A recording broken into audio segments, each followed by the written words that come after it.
My husband took me to live on top of a mountain, promising me a paradise just for two. He said we were the only people for 100 miles. It turned out to be true. And it was the most terrifying thing I have ever known. My name is Eleanor, and I am 82 years old now, speaking to you from the warmth and safety of my small sunlit den, a place filled with books and the scent of chamomile tea.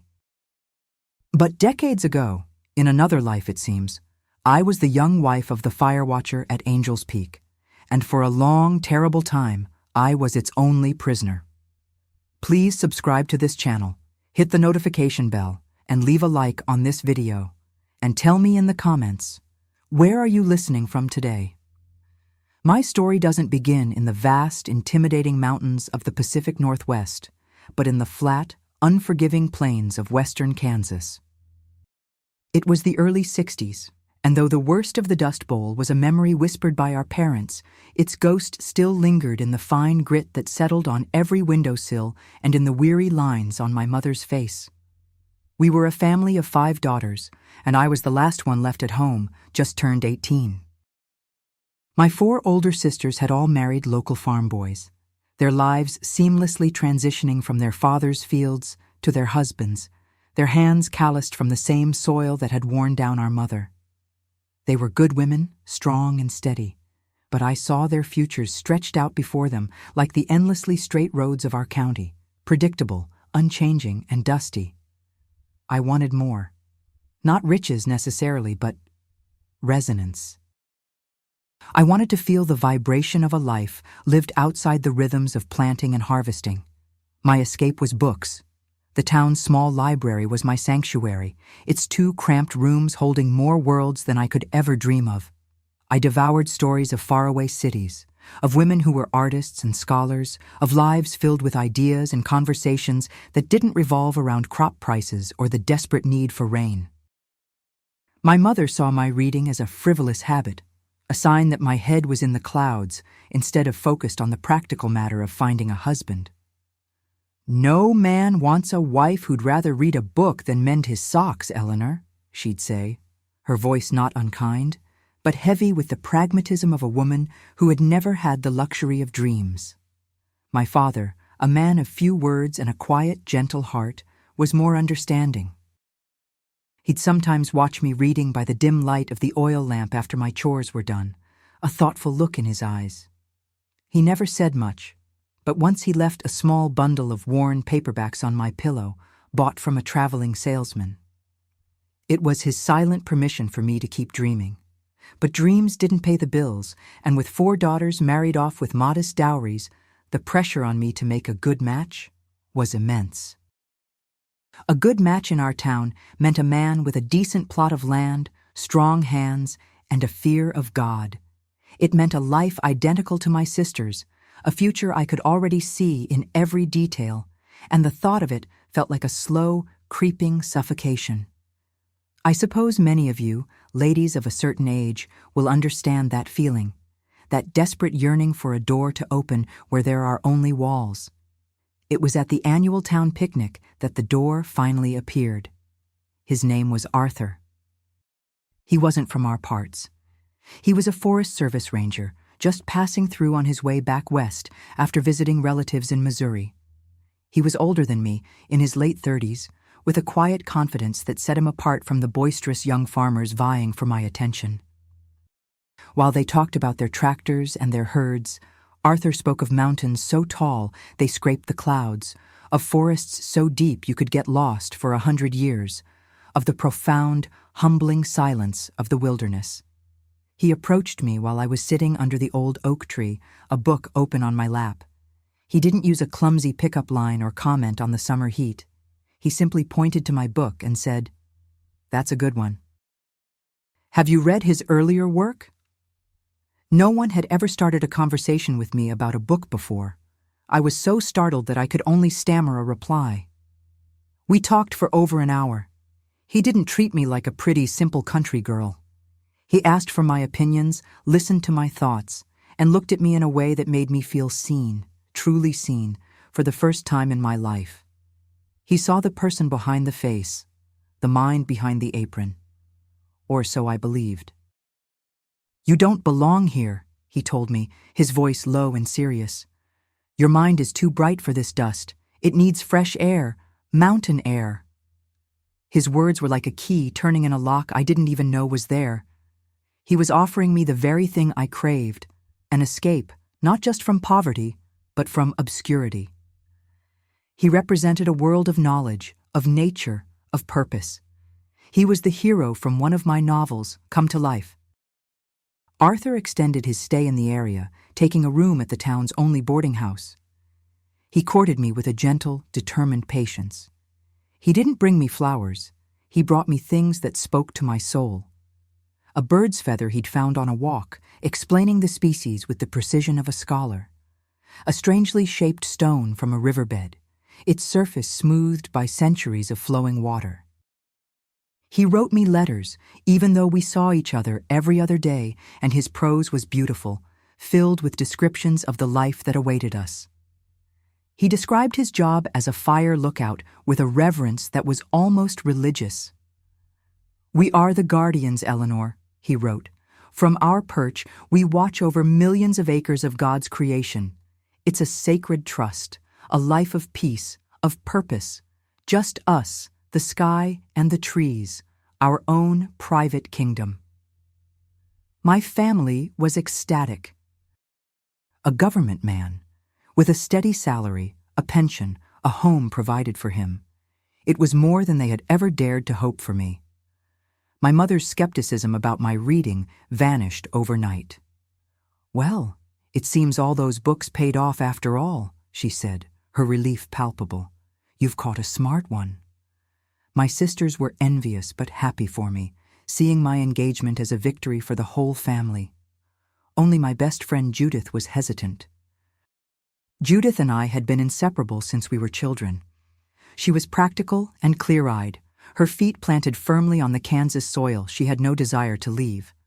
After Arthur had spent an evening at my family's home for supper, she pulled me aside as we were clearing the dishes. "I don't know, Elle," she said, her brow furrowed with concern. "There's something about him." "What do you mean?" I asked, a little defensively. "He's wonderful." "He's kind. He's intelligent." "He's intense," she corrected. "The way he looks at you, it's not like he's just in love with you. It's like he's discovered you, like you're some rare specimen he's been hunting for, like he wants to own you, put you under glass so no one else can touch you." I laughed off her concerns, attributing them to a touch of jealousy and her natural small-town suspicion of outsiders. "You're just not used to a man who's a bit of a poet, Judy," I said, dismissing her worries with the supreme confidence of an 18-year-old in love. "Just be careful," she said, her hand gripping my arm. "A man who chooses to live that far from other people. There's always a reason. Make sure you find out what it is before it's too late." I didn't listen. I was too swept up in the whirlwind romance, in the promise of a life that seemed tailor-made for me. 3 months after we met at the town picnic, Arthur and I were married in the little Methodist church. It was a simple ceremony.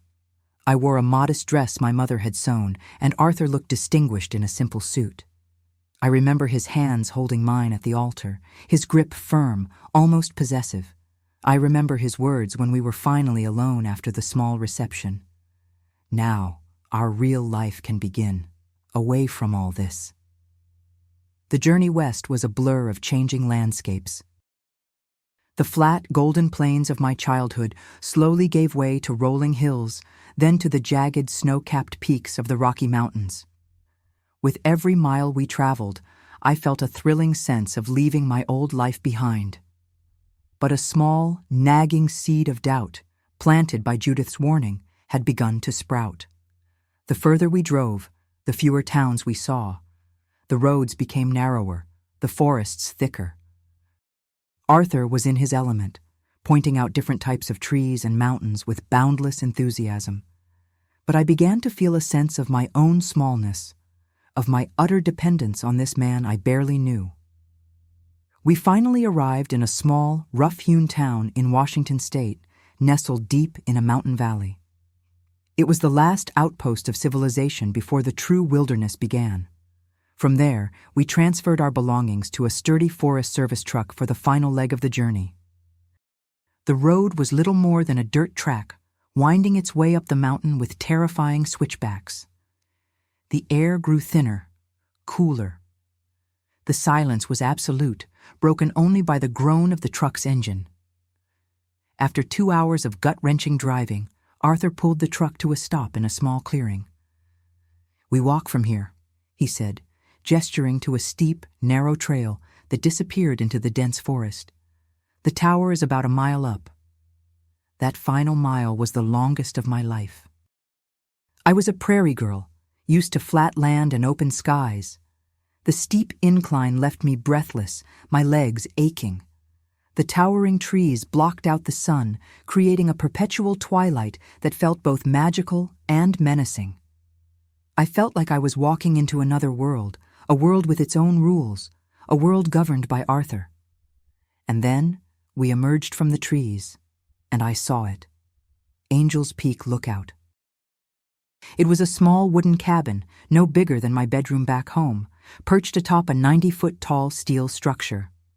A rickety-looking staircase zigzagged its way up to the top. It stood alone on the bald summit of the mountain, a tiny man-made object in a vast, indifferent wilderness. The view was staggering. An endless sea of green treetops stretched out in every direction, meeting the horizon in a haze of blue mountains. It was the most beautiful and the most terrifying thing I had ever seen. Arthur stood beside me, his arm around my shoulders. "Our castle in the sky, Eleanor," he said, his voice filled with pride. "What do you think?" I couldn't speak. I was overwhelmed by the scale of it all, by the crushing, absolute isolation. He called it our castle in the sky. And for a time, I believed him. I had no idea that behind the door of that tiny cabin, a heavy metal lockbox under the floorboards held the secrets of the woman who had been there before me. Secrets I wouldn't uncover until it was nearly too late. The truth, I would learn, was far more terrifying than the loneliness of the mountain itself. We hauled our supplies up the 133 steps of the staircase. My legs trembled with a mixture of exertion and fear. The cabin itself was compact. It was one square room with large windows on all 4 sides.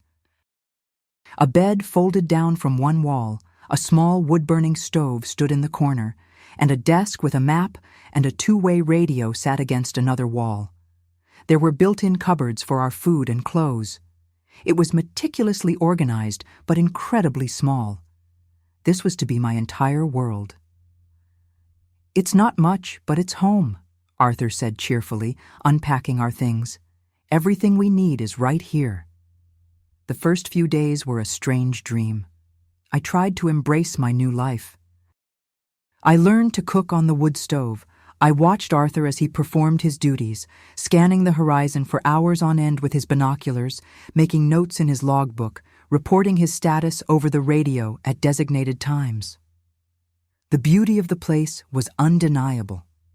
I saw sunrises that set the sky on fire and sunsets that bled purple and gold across the peaks.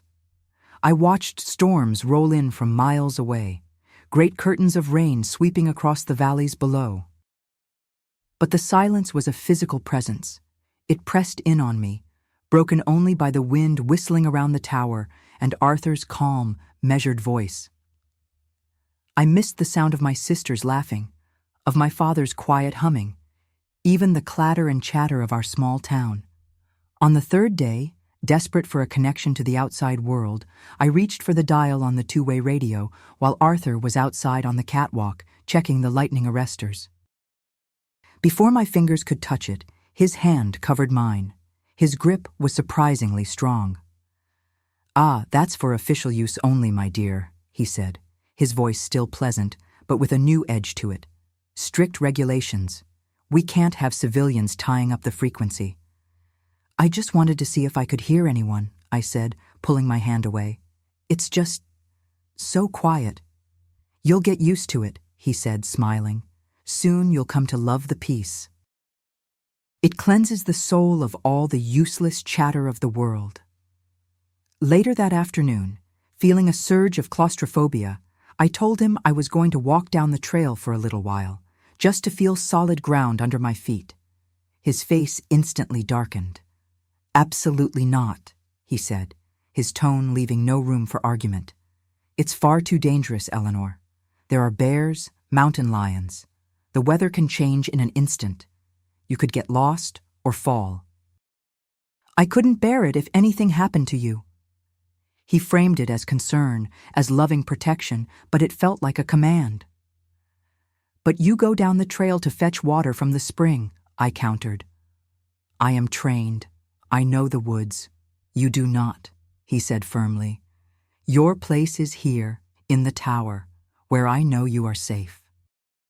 That night, after we ate our simple meal and the sun had set, plunging our world into an inky blackness punctuated only by a brilliant canopy of stars, Arthur did something that sent a true chill of fear down my spine.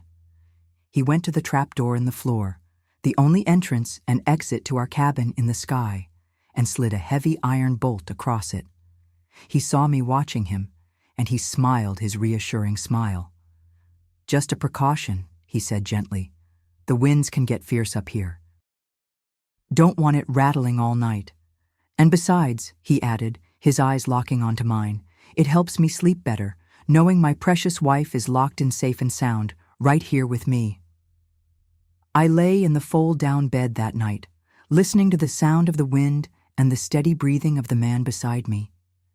He was right beside me, yet I had never felt so alone.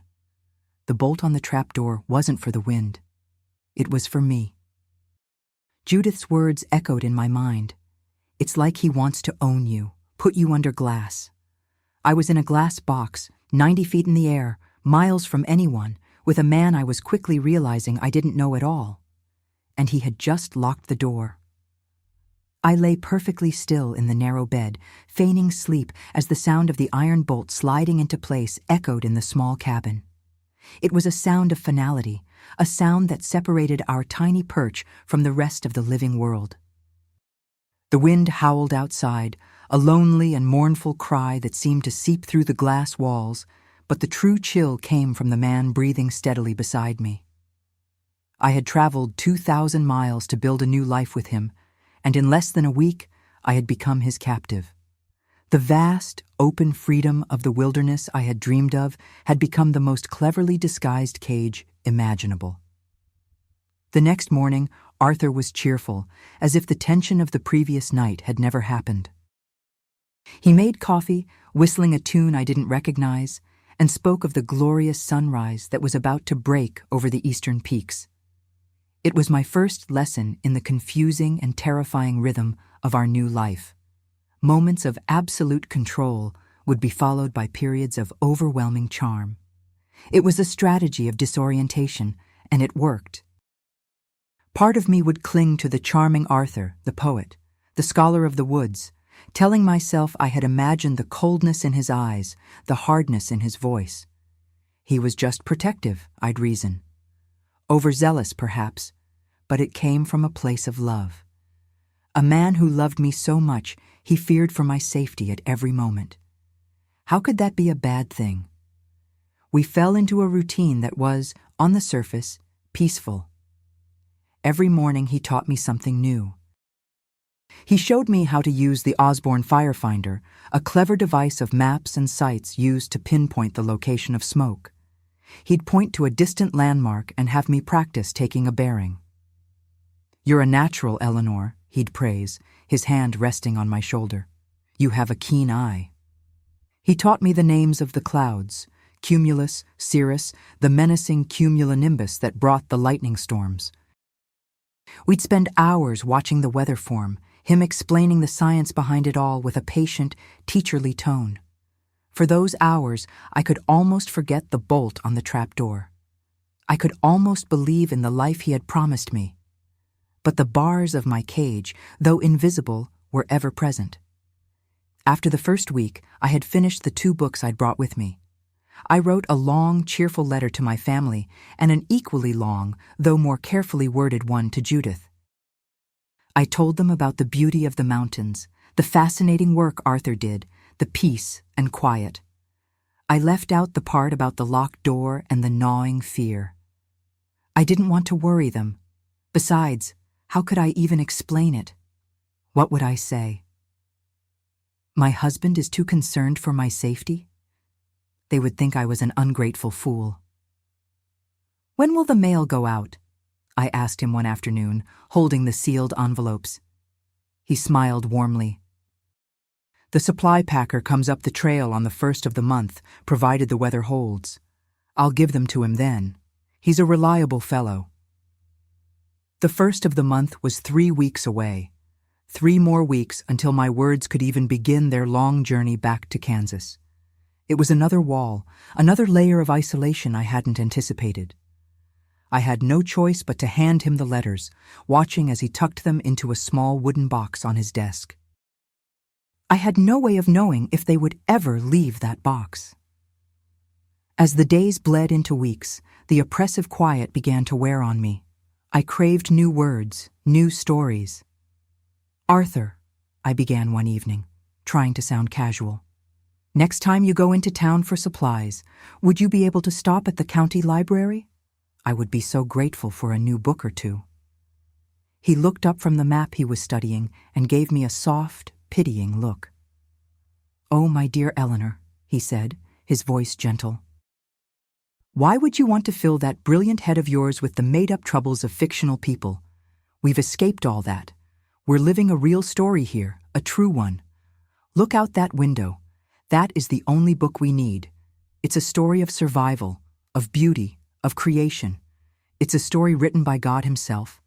Isn't that enough?" His words were poetic, beautiful even. But they were a silken net, designed to trap me. He was denying me the one thing that had always been my salvation, my window to a world beyond my own. And he was making it sound like a noble spiritual choice. To argue against it would be to sound shallow and ungrateful. So I said nothing, just nodded, and stared out the window at the endless green ocean of trees, which suddenly felt less like a story and more like a single, unchanging page. It was during my 3rd week, while cleaning the impossibly small space, that I found the lockbox. The cabin was built on a raised platform, and our cots were simple frames with mattresses on them. While sweeping underneath Arthur's cot, my broom hit something solid and metallic. I knelt down and saw it. A heavy, dark green, steel box, the size of a small suitcase, was bolted directly to the wooden floorboards. It had a formidable-looking lock. My heart gave a little flutter of curiosity. It seemed out of place in our minimalist existence. When Arthur came in from his hourly horizon scan, I asked him about it. "What's in the heavy box under your bed, darling?" For a split second, his pleasant expression vanished. His eyes became flat and hard, and his mouth tightened into a thin line. It was a look of pure, cold control. Then, just as quickly, it was gone, replaced by a dismissive chuckle. "That old thing? Just some boring Forest Service equipment. Surveying tools, old manuals, spare parts for the radio. Things we'll likely never need. They insist it stays with the tower. Don't you worry your pretty head about it." But I had seen his face. I knew he was lying. The box held something else, something important. From that day on, it became an object of intense speculation for me. I would find myself staring at it when Arthur was on the catwalk, wondering what secrets it held. Whose secrets? The thought solidified a terrifying suspicion in my mind. This wasn't just our home. It had been home to others before us, and Arthur knew their stories. I know many of you have felt that chilling moment, that tiny shift in the atmosphere when a loved one's concern starts to feel more like control. It's in a look, a tone of voice, a choice made for you for your own good. It's a quiet, creeping thing, and at first, you tell yourself you're imagining it. The long, sun-drenched days of late summer meant the fire danger was high. Arthur was more vigilant than ever, spending most of his waking hours on the catwalk, his binoculars pressed to his eyes. The constant clear weather made his arguments about the dangers of the trail seem more and more absurd. There were no sudden storms, no fog. The air was still and warm. My desire to simply walk on the earth, to feel the crunch of pine needles under my shoes and the solid ground beneath my feet, grew into an unbearable ache. One afternoon, I couldn't stand it anymore. I had been cooped up in that tiny room for over a month. "Arthur," I said, my voice firmer than I intended, "I am going for a walk down the trail, just for half an hour. I won't go far. I will stay where you can see me from the catwalk." He turned to face me, and the pleasant mask was gone. There was no charm in his eyes, only a cold disappointment. "We have discussed this, Eleanor." "We have," I agreed, my heart starting to pound. "And it's not reasonable. There is no danger." "It is a beautiful, clear day. I am feeling unwell from being inside for so long. I need to walk." "You are feeling unwell because you are not yet acclimated," he said, his voice dangerously calm. "Your body and mind are still polluted by the noise and weakness of the world below. I am trying to help you heal, to become stronger. Why do you insist on fighting me?" "I am not fighting you," I cried, my frustration boiling over. "I am asking to walk down a path, a simple, human thing to do. You are treating me like a child, or a prisoner." The word hung in the air between us, stark and ugly. He didn't flinch. He simply walked over to the small table, pulled out a chair, and gestured for me to sit. His movements were slow, deliberate, as if he were dealing with a frightened animal. I remained standing. "Sit down, Eleanor," he said. It was not a request. Trembling, I sat. He pulled the other chair to face me, so close our knees were almost touching. He took my hands in his. They were cold as ice. "I have not been entirely forthcoming with you," he began, his voice low and confiding, as if he were about to share a great secret. "I did not want to frighten you when you first arrived, but you are stronger now. You need to understand why my rules are so important. They are not for me. They are for you." He paused, his eyes searching my face. "You are not the first wife to live in this tower. There was a lookout here before me, a good man. He brought his young wife up here, just as I brought you." My blood ran cold. I thought of the lockbox. "She was a city girl," Arthur continued, his voice taking on a sad storytelling cadence. "Not strong and sensible like you. She was fragile, prone to melancholy. The silence, the isolation. It began to work on her mind. She grew listless, depressed. She would weep for hours for no reason. Her husband did his best to care for her, but she refused to listen to him. She said he was keeping her prisoner, just as you did." He squeezed my hands. "One day, just like this one, she insisted on going for a walk alone. She argued with him, screamed at him. He forbade her, but she was hysterical. The moment he turned his back to make his radio report, she unbolted the trapdoor and ran down the stairs, down the trail, into the woods. He called after her, but she was gone." He leaned in closer, his voice dropping to a near whisper. "He searched for her all afternoon. The next day, a storm rolled in, and he couldn't leave the tower. It was 2 days before a search party could be organized. They found her at the bottom of a ravine, not half a mile from the trail. A simple fall, a broken neck, a tragic, pointless accident, all because she wouldn't listen, because she thought she knew better than the man who loved her and was trying to protect her." He fell silent, letting the horrific story sink in. The images flooded my mind: a weeping woman, a desperate flight, a fall into darkness. "That is why you cannot leave this tower, Eleanor," he finished, his eyes boring into mine, filled with what looked like genuine, heartfelt terror. "That is why I must protect you, even from yourself. I made a promise to your father that I would care for you. I will not fail. I could not live with myself if something were to happen to you. I would rather die myself than see you suffer the same fate as that poor, foolish woman." He lifted my hands to his lips and kissed them gently.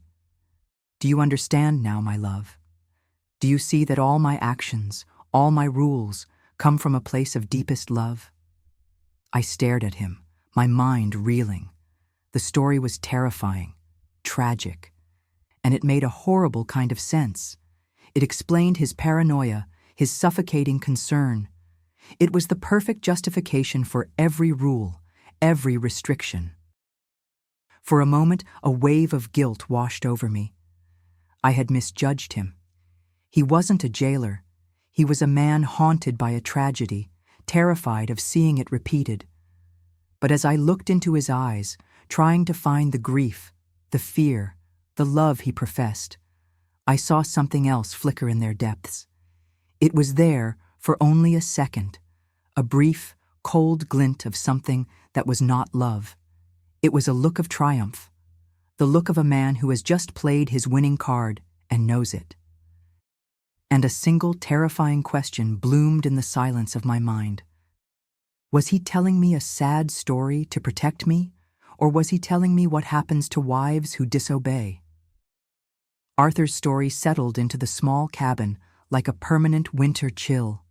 It was a masterpiece of manipulation, a story designed to be both a cage and a comfort, a warning wrapped in the guise of love. He expected me to be subdued, perhaps a little sad for the poor, foolish woman who had come before, but ultimately grateful for his protective embrace. He had no idea of the true effect his words had. He thought he had extinguished the last embers of my rebellion. In truth, he had poured gasoline on them.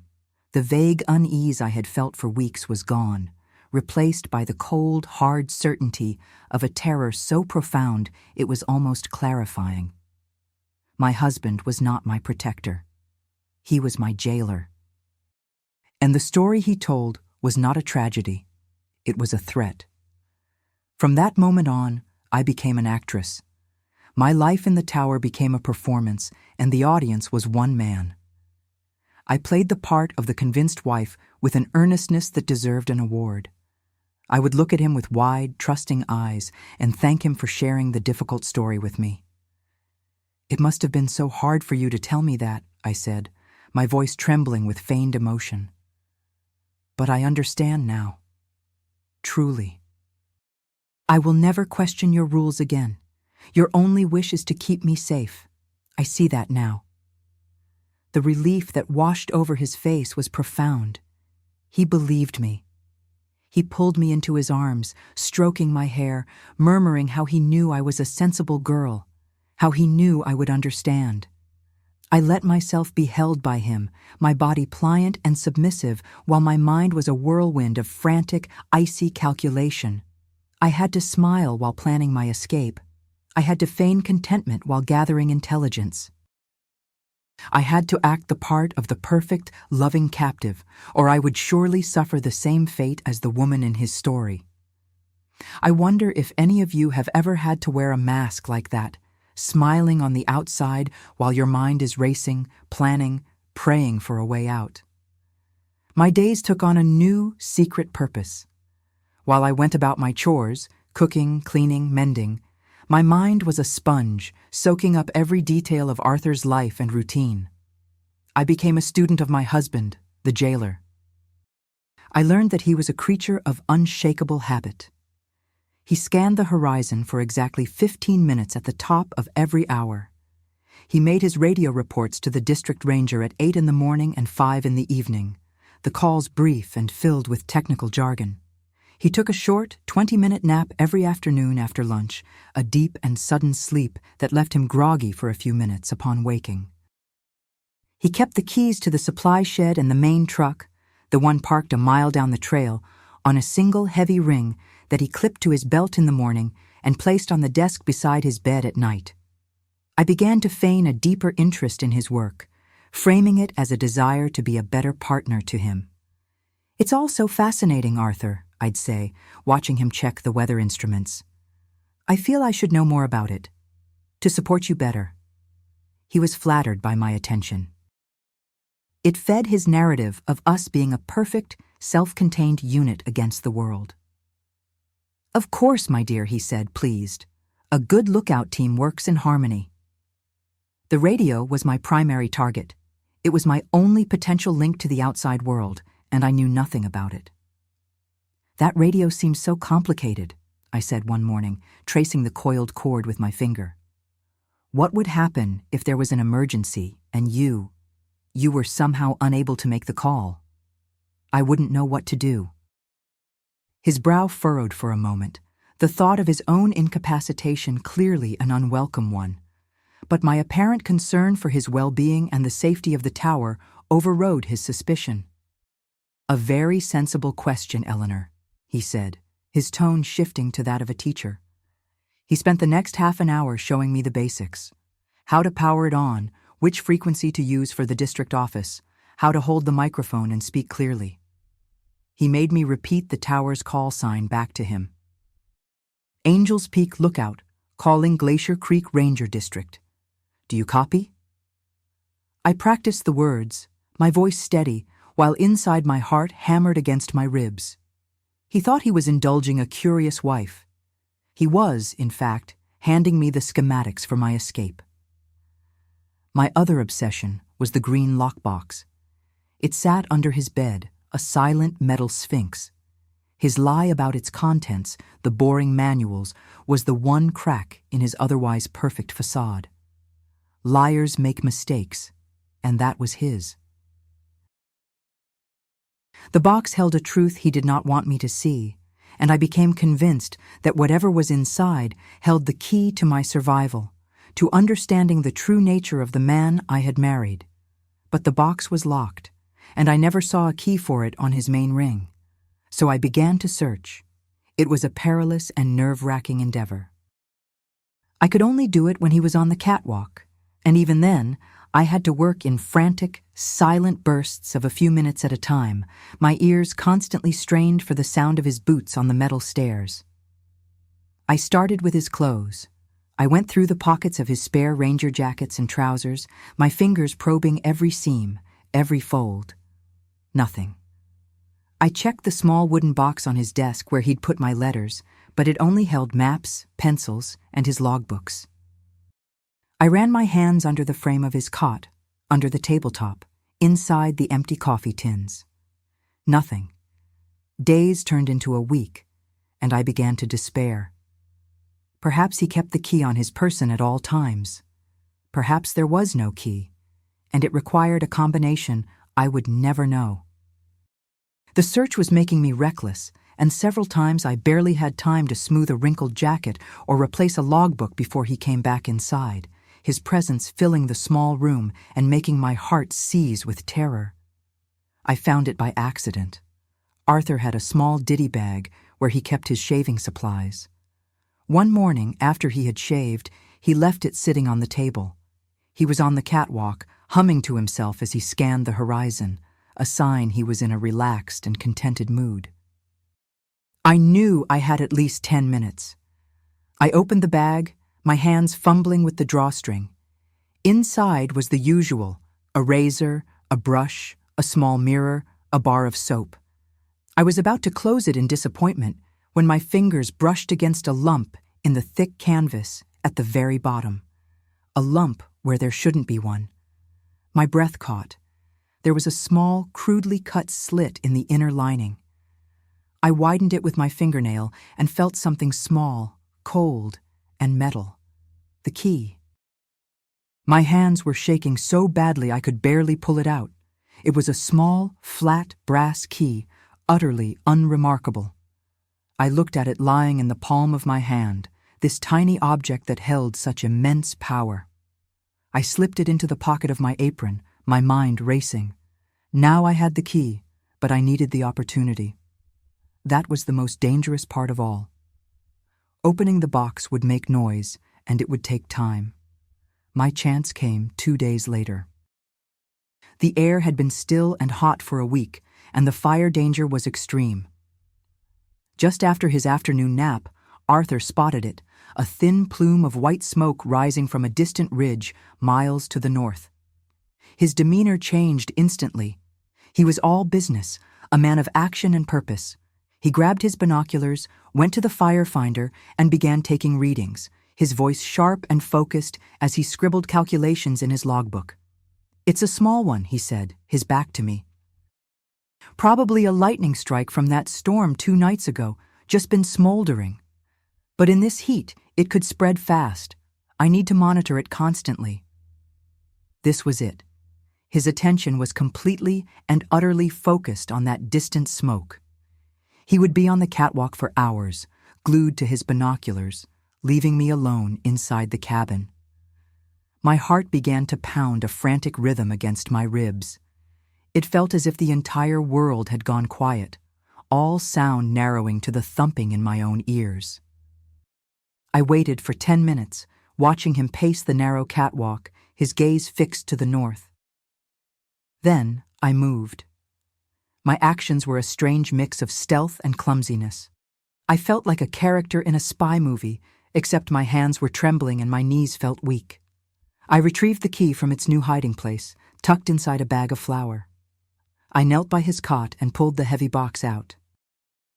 It was heavier than I expected, and made a soft scraping sound on the wooden floor that sounded like a gunshot in the silent cabin. I froze, my eyes darting to the windows. Arthur hadn't moved. I took a deep breath and inserted the key into the lock.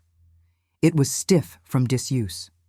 I had to wiggle it back and forth before I felt the tumblers shift. With a final agonizing turn, there was a loud metallic clank. The sound was horrifying. I was certain he must have heard it. I flattened myself to the floor, my cheek pressed against the cool wood, expecting to hear his footsteps, to see his shadow fall over me. Nothing. The only sound was the faint crackle of the radio and the endless sigh of the wind. With my heart in my throat, I lifted the heavy lid. A faint, musty smell of old paper and dried flowers rose to meet me. My first feeling was one of disappointment. Arthur's lie was so blatant, I had expected to find something shocking, something overtly sinister. Instead, the contents seemed mundane, almost sentimental. The first thing I saw was a stack of old sepia-toned photographs, tied with a faded ribbon. I picked them up. The top photo showed a woman I didn't know, standing in front of a different fire tower, one with a stone base instead of steel. She was not smiling. The next photo was of the same woman, this time with Arthur. He stood behind her, his hands on her shoulders. He was smiling, but there was a stiffness in his posture, a proprietary set to his jaw that I recognized all too well. It was the look of a man displaying a possession. Beneath the photos was a small, leather-bound journal. I set it aside, my hands drawn to a single official-looking document folded in half. I opened it. It was a Forest Service transfer request form, dated 2 years ago. It was filled out in Arthur's neat, precise handwriting. In the section asking for the reason for the request, he had written, "Requesting transfer from the Roosevelt National Forest Post due to unfortunate and irreconcilable domestic circumstances. My partner was not suited for the isolation and suffered a severe mental breakdown, culminating in a tragic accident. A new station is required for me to continue my service effectively." The words leaped off the page, cold and clinical. A tragic accident, the same words he had used in his story. But this form was from a different place, a different time. This was about the woman in the photograph, not the woman from the story he had told me. My God, there had been another one, at least one other one. My hands were shaking violently now. I put the form down and picked up the journal. Its leather cover was soft and worn. I opened it to the first page. The handwriting was feminine, a graceful, looping script. August 12th. Arrived at Sentinel Peak today. Arthur calls it our eagle's nest. It is the most beautiful place I have ever seen. I know we will be so happy here. He is the most attentive, loving man. I am so lucky. I swallowed hard, the words a ghostly echo of my own early feelings. I flipped through the pages. The entries were mostly descriptions of the weather, of the beauty of the wilderness, but slowly the tone began to change. September 4th. Arthur worries so much. He doesn't like me to leave the tower, even for a moment. He says it's for my safety, and I know he's right, but sometimes I feel the walls are closing in. September 21st. We had an argument about the radio today. I just wanted to listen to some music. He was so angry. I have never seen that look in his eyes before. It frightened me. October 3rd. He told me the story of the woman who was at his last post before this one, in the Cascades. He said she went mad from the loneliness and had an accident. He told me the story to show me why he must be so strict. It was a sad story, but his eyes, they were not sad when he told it. My blood turned to ice. She had heard the story too, a story within a story, a threat passed down from one woman to the next. This was his pattern. My breath came in ragged gasps. I was running out of time. I flipped frantically to the end of the journal, my fingers searching for the last entry. The final few pages were filled with a scrawled, spidery script that was barely legible, a stark contrast to the elegant writing at the beginning. It was the handwriting of a person in the grip of terror. The very last page had only a few lines, written with such pressure that the pen had almost torn through the paper. It was dated October 11th. He knows I don't believe him. He sees it in my eyes, the story about the woman in the Cascades. I think he did something to her. And now he's watching me, all the time. I found the key to the supply truck. I have to get out tonight. If I don't... That was it. The entry stopped there. The sentence, the thought, the life, all of it just cut off. I stared at the words, my vision blurring. This journal wasn't a story. It was a last will and testament. The woman in the picture, the woman from Sentinel Peak, had tried to escape, and she had failed. And Arthur, my loving, protective husband, was not just a jailer. He was something far, far worse.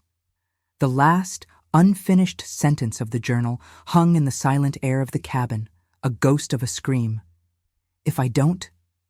My mind, paralyzed with horror, finished the thought for her. If I don't, he will kill me. My entire body was frozen. My knees pressed against the cold wooden floor, the lockbox open before me, like a tomb.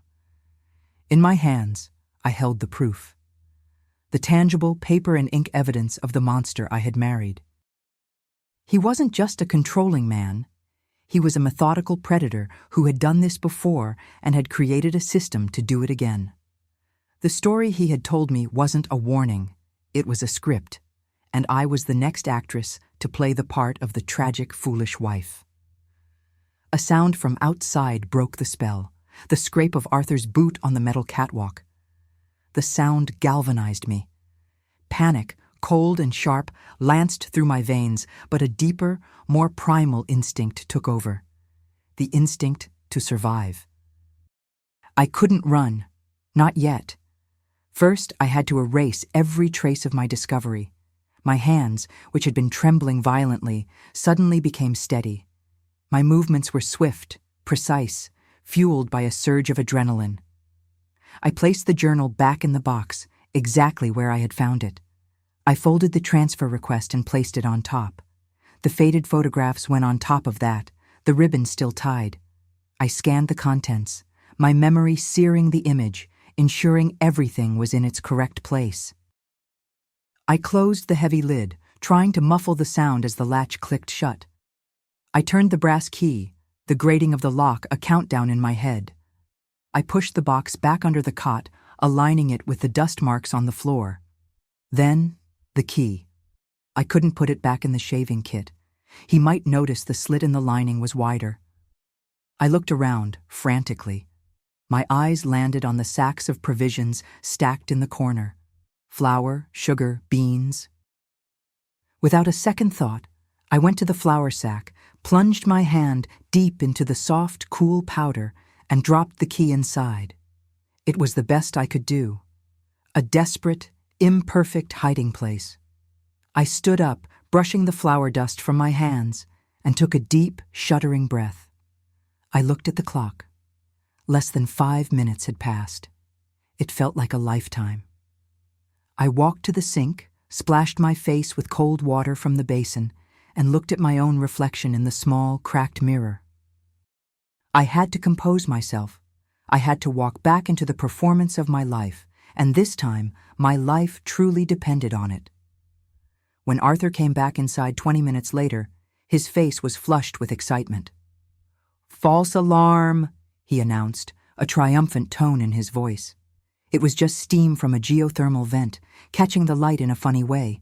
I've noted it in the log, but it's always better to be cautious. A good lookout never assumes. I turned from the stove, where I had been pretending to prepare dinner, and gave him the brightest, most adoring smile I could muster. "You are so good at what you do, Arthur," I said, my voice only shaking slightly.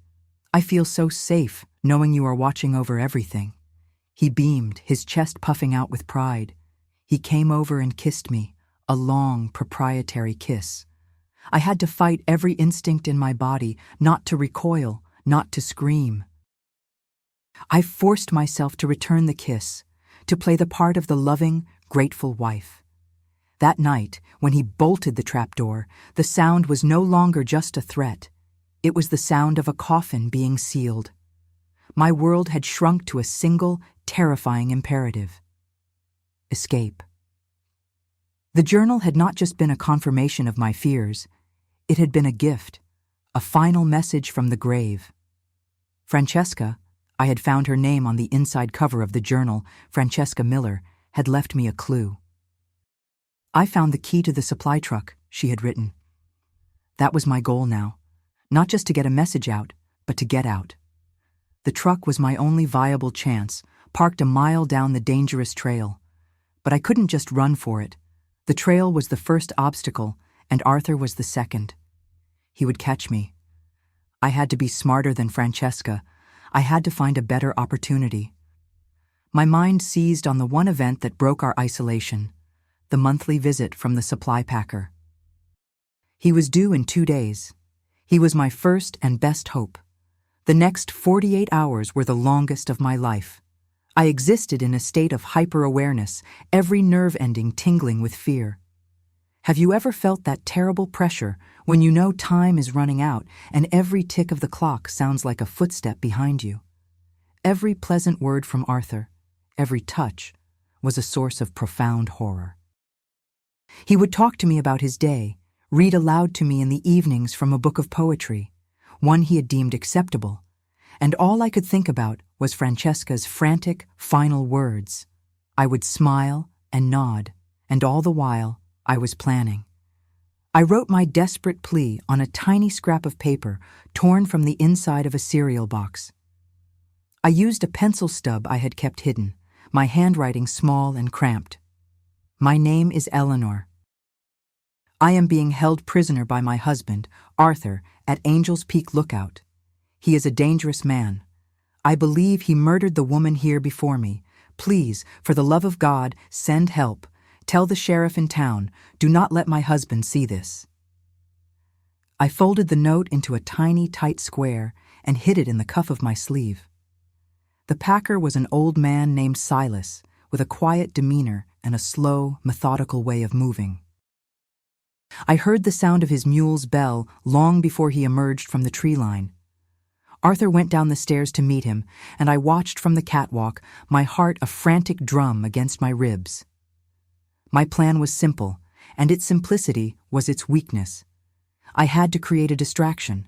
I had to get close enough to Silas to slip him the note without Arthur seeing. Arthur and Silas made 2 trips up the winding stairs, their backs laden with heavy boxes of canned goods, sacks of flour and sugar, and other necessities. Arthur was jovial, making small talk with the old man, but his eyes, I noticed, rarely left me. He watched my every move as I helped unpack the supplies. "And here's a letter for you, ma'am," Silas said, his voice raspy as he handed me a small bundle. It was a letter from my mother. Arthur took it from my hand before I could. "I'll hold on to that for you, dear," he said smoothly. "Let's get Silas on his way before the afternoon clouds build up." It was now or never. I picked up the new sack of flour. "Let me put this in the corner for you," I said, moving towards Silas. As I passed him, I pretended to trip, stumbling forward and sending the heavy sack crashing to the floor. It burst open, sending a great white cloud into the air. "Oh, my heavens!" I cried, coughing in the white haze. "I am so clumsy!" It worked. For a moment, there was chaos. Arthur was annoyed. Silas was startled. "It's all right, ma'am," the old packer said, bending to help me. This was my chance. He was close, his attention on the mess at our feet. Arthur was momentarily blinded by the cloud of flour. My hand moved to my sleeve, my fingers closing around the tiny, precious square of paper. I leaned in close to Silas, as if to whisper an apology. My hand moved towards his. And then Arthur's hand closed around my wrist like a band of steel. He didn't say a word. He just held me there, his grip crushing, his eyes fixed on mine through the settling dust. In his gaze, I saw a cold, murderous fury that stole the breath from my lungs. He had seen. He knew. Silas, oblivious, straightened up. "No harm done," he said, patting the flour from his trousers. "Well, I'd best be off." Arthur's grip on my wrist loosened, but he did not let go. He smiled at Silas, a tight, terrible smile that didn't reach his eyes. "Thank you, Silas. Safe journey down." He handed the old man the cheerful, fake letter I had written to my family a week ago. Silas tipped his hat and made his way to the stairs. I watched him go, my last hope descending the 133 steps back to a world I might never see again. The silence in the cabin after he left was absolute. Arthur still held my wrist. He did not speak until the last faint sound of the mule's bell had faded into the vastness of the forest below. Then he let me go. He calmly walked to the trap door and slid the heavy iron bolt into place. The sound echoed with a terrible finality. It was the middle of the day. He turned to face me. The mask of the kind, poetic, protective husband was gone. The face I saw now was that of a stranger, a predator whose prey was finally cornered. "What?" he said, his voice terrifyingly soft. "Did you think you were doing, Eleanor?" My mind raced, searching for a lie, an excuse. But I saw in his eyes that it was useless. The performance was over. Summoning a reserve of courage I did not know I possessed, I lifted my chin. My voice, when it came, was a hoarse whisper. "I know who you are. I know what you did to Francesca." I expected him to be shocked, to deny it. Instead, for the first time, I saw him truly smile. It was the most horrifying expression I have ever witnessed. It was a smile of pure, unadulterated evil. "Her journal, I presume?" he said, his tone conversational, as if we were discussing the weather. "I should have burned it, but sentimentality is a weakness of mine. I found her so dramatic. I thought it might be amusing to read again one day." He shook his head slightly. "You went in the lockbox. Very naughty of you, Eleanor. I am truly disappointed." "You killed her," I whispered, the accusation hanging between us. "Killed is such an ugly word," he mused, taking a step closer. "I prefer removed. Francesca, like you, failed to appreciate the beautiful life I had given her. She was ungrateful. She had a cluttered mind, filled with silly romantic notions and a constant need for people. She couldn't understand that perfection is found in solitude, in order. When she refused to be cured of her weaknesses, she had to be removed. Like a weed in a garden. He was so close now, I could feel the heat radiating from him. "I thought you were different, Eleanor. I truly did. I thought you were intelligent enough to understand the gift I was giving you. A life without distraction. A life of pure devotion. To me. You're insane, I breathed, taking a step back, my legs bumping against the table. No, he said, his voice hardening. I am a man of vision. I am a man who requires a certain environment. An environment you have just contaminated with your fear and your deceit. He reached into my sleeve, and his fingers easily found the note. He pulled it out, unfolded it, and read it, a look of contempt on his face. He crumpled it into a tiny ball. This is what I am talking about, he said, flicking the paper ball to the floor. Hysteria, lies, an utter lack of gratitude. You have forced my hand, Eleanor. I had hoped for years with you, decades even. But your behavior has become problematic. He lunged forward, and this time there was no pretense of gentleness. He grabbed me by my upper arms, his fingers digging into my flesh like talons. He was immensely strong. He lifted me from my feet as if I weighed nothing, his face inches from mine. The man from my books, the gentle scholar of the woods, was gone forever. All that was left was the monster. Francesca thought she was clever too, he hissed, his breath foul. She had a plan. But this mountain has its own rules, Eleanor, and I am the one who makes them. Now, you've made things much more difficult for us. He began to drag me across the room towards the trapdoor. It seems, he said, his voice laced with a chilling faux sadness, that we're going to have our own tragic accident sooner than I had planned. He forced me down the steep, terrifying stairs, my feet barely touching the steps. He didn't take me down the trail. Instead, he dragged me to the small, windowless supply shed built into the foundation at the base of the tower. He pulled a key from his pocket, unlocked the heavy padlock, and threw me inside. I landed hard on the cold, damp earth floor. The shed smelled of dirt, grease, and decay. Before I could scramble back to my feet, he slammed the heavy wooden door shut, plunging me into absolute, suffocating darkness. The last thing I heard was the heavy scrape of the padlock, followed by the sound of a thick iron bar being dropped into place across the outside of the door. And then, only silence. A silence deeper and more terrifying than any I had ever known in the cabin in the sky. I was buried alive at the foot of my prison, left to contemplate the chilling finality of his promise. The darkness in the supply shed was a living thing. It was thick, cold, and absolute, pressing in on me from all sides, filling my lungs with the damp, earthy smell of decay. For a long time, I didn't move. I lay on the packed dirt floor where he had thrown me, every muscle seized with a terror so complete it felt like paralysis. The sounds of the world were gone, replaced by the frantic, ragged sound of my own breathing and the thunder of blood in my ears. He was going to kill me. He had said the words. My tragic accident was no longer a vague threat. It was a scheduled event. Despair washed over me, a cold and heavy tide.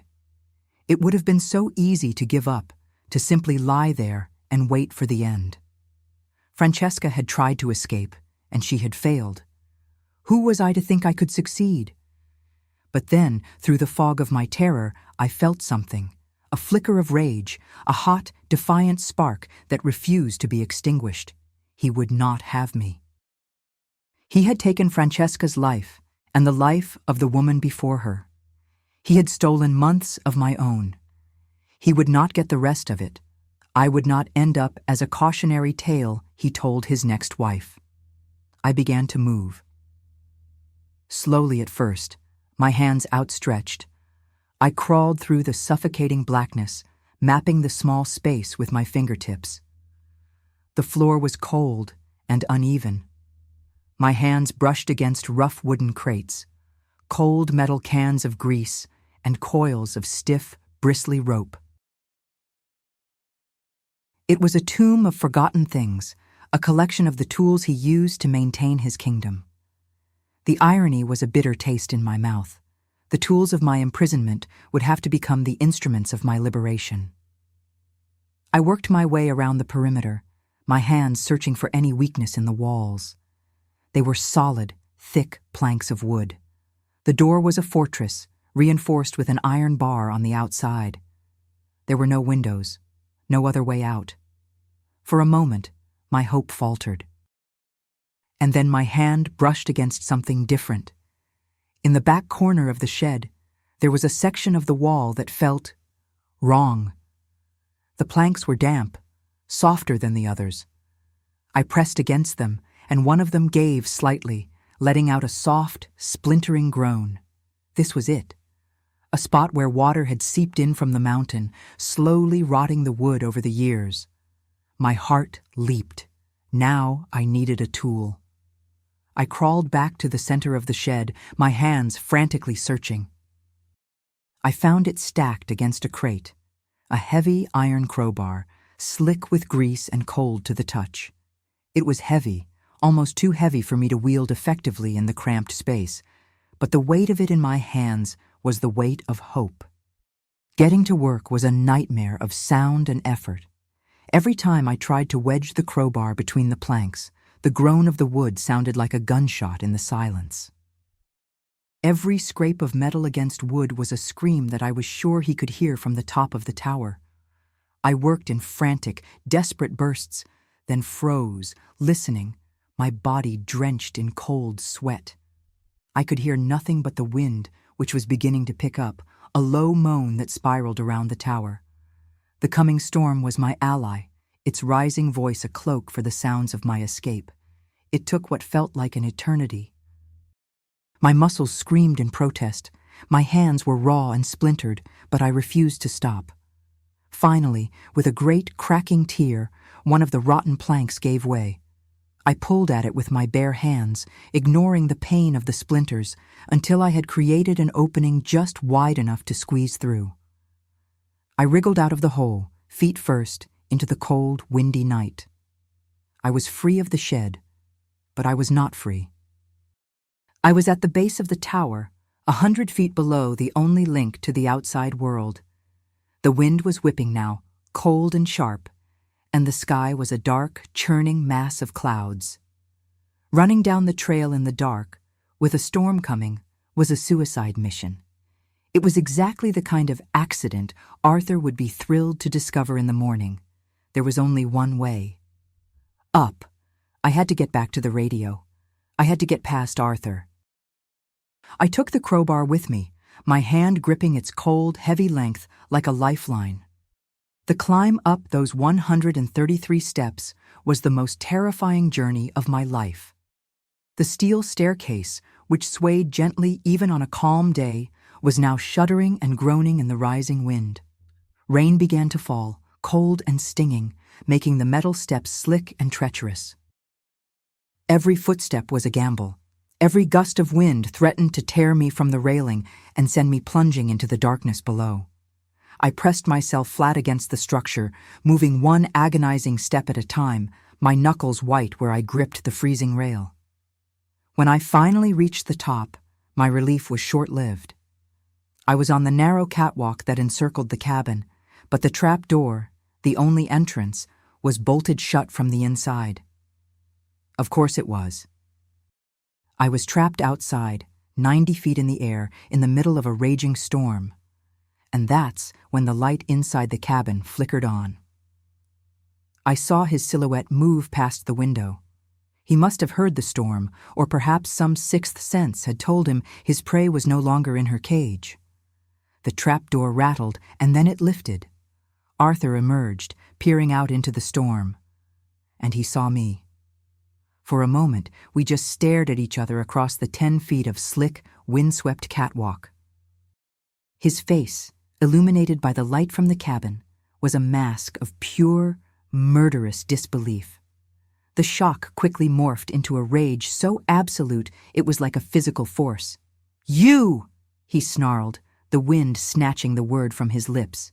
He started towards me, his movements sure-footed and predatory even in the storm.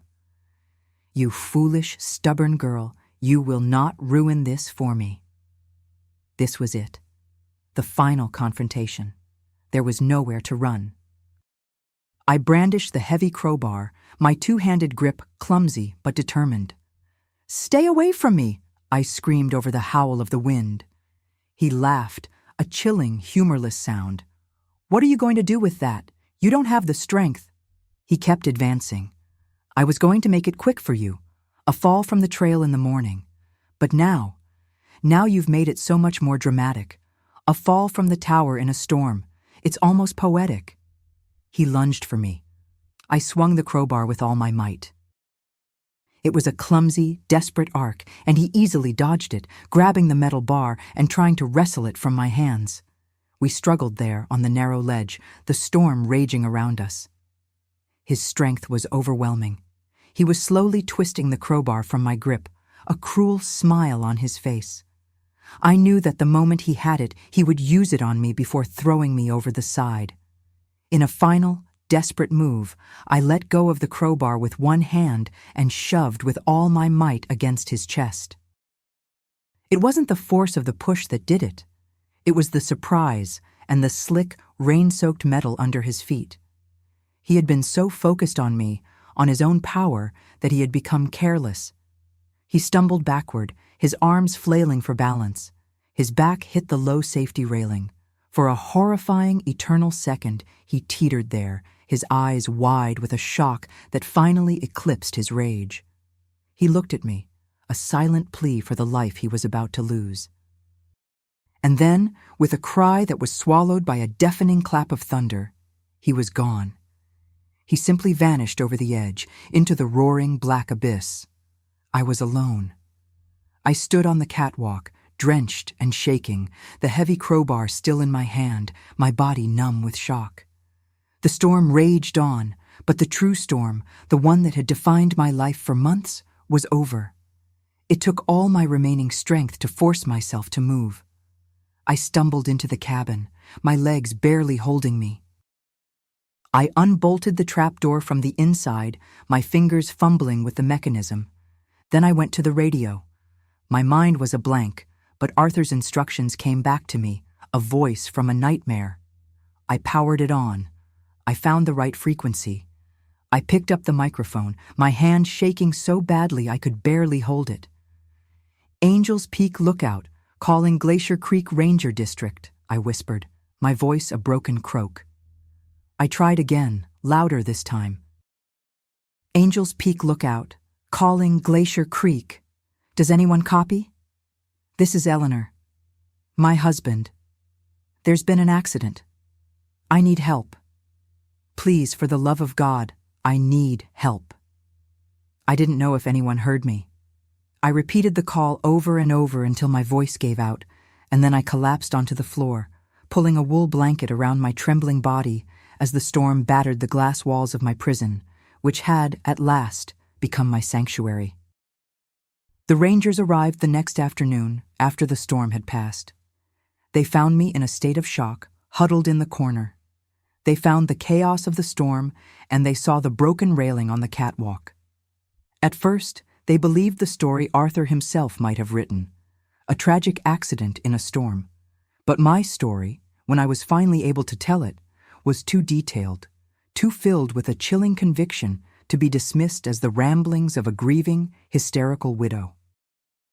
The thing that saved me, the thing that gave my unbelievable story the weight of truth, was Francesca. I told them about the lockbox. I told them where to find the key.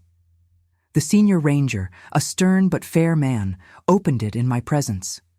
When he pulled out Francesca's journal and read the final frantic entry, the entire atmosphere changed. My story was no longer a wild accusation.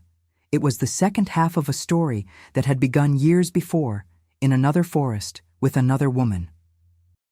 They had the transfer request, they had the photographs, they had the truth, written in a dead woman's hand. The investigation that followed was a quiet scandal within the Forest Service.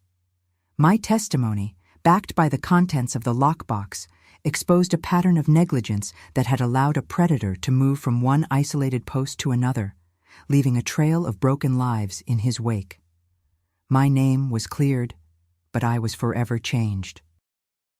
Returning to Kansas was like stepping into a life that no longer fit me. My family was horrified, loving, and utterly incapable of understanding what I had been through. Only Judith understood. She held me while I wept, not just for the terror I had endured, but for the naive, trusting girl I had once been. The months that followed were a blur of nightmares and a slow, painful crawl back toward the light. For a long time, I was afraid of everything, of enclosed spaces, of high places, of silence, of men's voices, but I refused to let him win. I refused to let his ghost keep me a prisoner for the rest of my life. The girl who had loved books had found a strength within herself she never knew she possessed. I had survived, and now I had to learn how to live.